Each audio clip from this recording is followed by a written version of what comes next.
നഹ്മദുഹു വനുസല്ലി അലാ റസൂലിഹിൽ കരീം. അമ്മാ ബഅദ്. ലോകാവസാനത്തിൽ സംഭവിക്കുന്ന ഒരുപാട് സംഭവ വികാസങ്ങൾ പരിശുദ്ധ ഖുർആനിൽ വ്യക്തമായി പ്രതിപാദിക്കുന്നുണ്ട്.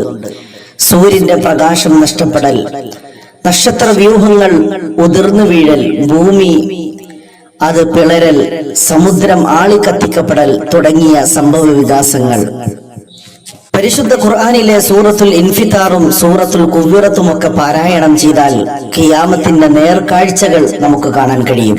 അത്രയും സുവക്തമായി റബ്ബ് സുബ്ഹാനഹു വ തആല അതിൽ ഖിയാമത്ത് നാളിന്റെ അടയാളങ്ങൾ പ്രതിപാദിക്കുന്നു. ഇദശംസു കുവ്വിറത് വ ഇദൻ നുജൂമുൻ ഖദറത് വ ഇദൽ ജിബാലു സുയ്യറത്.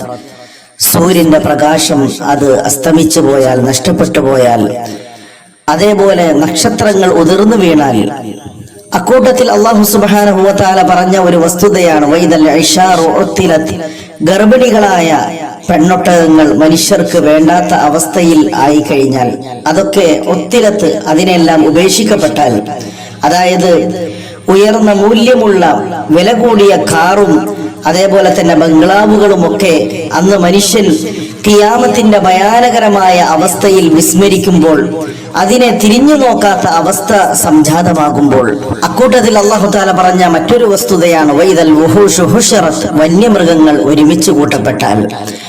പരിശുദ്ധ ഖുർആനിൽ ഒരുപാട് അർത്ഥതലങ്ങളുള്ള ഒരു ആയത്ത് തന്നെയാണ് ഇത്. വന്യമൃഗങ്ങൾ കാടുകളിൽ നിന്ന് നാടുകളിലേക്ക് ഇറങ്ങി വരിക, ഇതൊക്കെ ഈ ആയത്തിന്റെ പൊരുളുകളിൽ ഉൾപ്പെടുന്നതാണ്. ഇന്ന് പല സ്ഥലങ്ങളിൽ ഭീതിയോടുകൂടിയാണ് മനുഷ്യർ രാപാർക്കുന്നത്. എത്രയോ ആളുകൾ വന്യജീവികളാൽ കൊല്ലപ്പെടുന്നു. കാട്ടാന, അതേപോലെ തന്നെ പുലി, കടുവ, അക്രമങ്ങൾ വർദ്ധിച്ചു വരികയാണ്. എത്രയോ സംഭവങ്ങൾ റിപ്പോർട്ട് ചെയ്യപ്പെടുന്നു.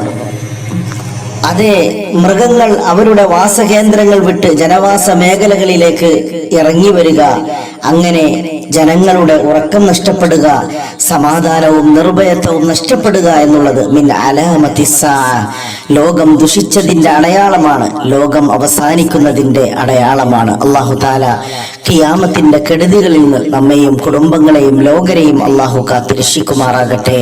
റബ്ബനാ തഖബ്ബൽ മിന്നാ ഇന്നക അൻതസ് സമീഉൽ അലീം വതുബ് അലൈനാ ഇന്നക അൻതത് തവ്വാബുർ റഹീം.